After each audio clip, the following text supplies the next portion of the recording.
पहलगाम येथे झालेल्या दुर्दैवी घटनेत अनेक निष्पाप भारतीयांचा मृत्यू झाला आणि त्याच ठिकाणी जे आहे ते फिरण्यासाठी नांदेड येथील लोळगे दाम्पत्य सुद्धा गेलं होतं. मात्र सुदैवाने हे दाम्पत्य सुखरूप आहे आणि त्यांचे कुटुंबीय आपल्यासोबत आहेत. काय सांगाल, तुमचे मोठे भाऊ आणि वहिनी तिकडे फिरायला गेले होते, आता ते सुखरूप आहेत. मात्र या सगळ्या घटनेचा थरार त्यांनी तुम्हाला कॉलवर सांगितलं, काय चर्चा झाली त्यांच्यासोबत? त्यांनी जेव्हा तिकडं होते त्यांचा जिथं पहलगामला फिरायला गेलते, तेव्हा त्यांचा 15-20 मिनिटं आधी त्यांनी निघून गेले आतंकवादी यायच्या आधी. मग त्याच्यामुळे त्यांचा जीव वाचला. नाहीतर आतंकवादी हमल्यात त्यांना धोका झाला असता. त्यांचा गाडीत बसल्यावर त्यांचा फोन आला. त्यांना असं झालं म्हणे. लोकलचे लोक म्हणू लागलेत की लँडस्लाईड वगैरे झाली.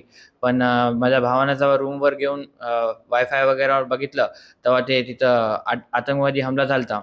त्यांच्या सोबतचे जे लोक होते त्याच्यातले 1-2 वारलेत तिकडं आतंकवादी हमल्यामध्ये. म्हणजे तुमचे बंधू आणि वहिनी होते, त्यांच्यासोबत अजून कोणी लोक होते का? त्यांच्या सोबत नव्हते. जे फिरायला आलते त्यांच्या बाजूचे पर्यटन. मग त्यांचे जे ओळखी झाल्या तिकडे बोलण्यामध्ये थोडं त्यांच्या सोबतचं जे होतं ते वारले तिथं आतंकवादी हमल्यामध्ये. मृत्यू झाली त्यांची.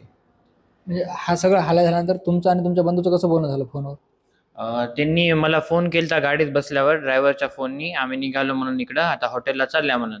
मग हॉटेलला गेले की त्यांना कळालं असा हमला झाला. मग त्यांनी 15-20 मिनिटाच्याच फरकवर होते टाईमवर.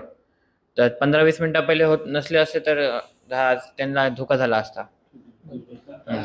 आता ते कुठं आहेत? नांदेडला कधी येणार आहेत, असं काय बोलणं झालं का? आता त्यांनी सध्या श्रीनगरला आहेत. नांदेडला त्यांनी येईल लवकरच, कारण की फ्लाईट वगैरे नाही आहेत सध्या.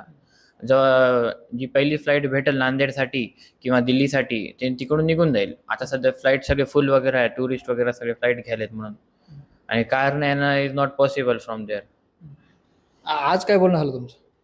आज माझं बोलणं झालं. त्यांनी तिकडं श्रीनगरच्या रूमवर गेले तेव्हा त्यांनी म्हणले की त्यांनी सध्या आता भिलेले आहेत आतंकवादी, पुरी आर्मी वगैरे आहेत रस्त्यावर वगैरे. माहोल खूप काश्मीरचा अवघड झाला.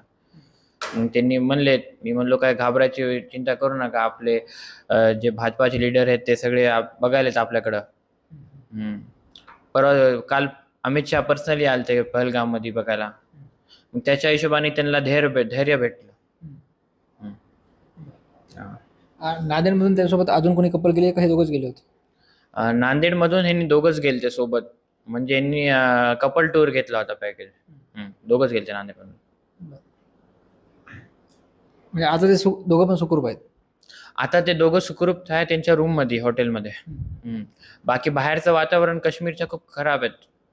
त्यांनी व्हिडिओ कॉलवर दाखवले ते आर्मी वगैरे हर जगा तैनात आहे.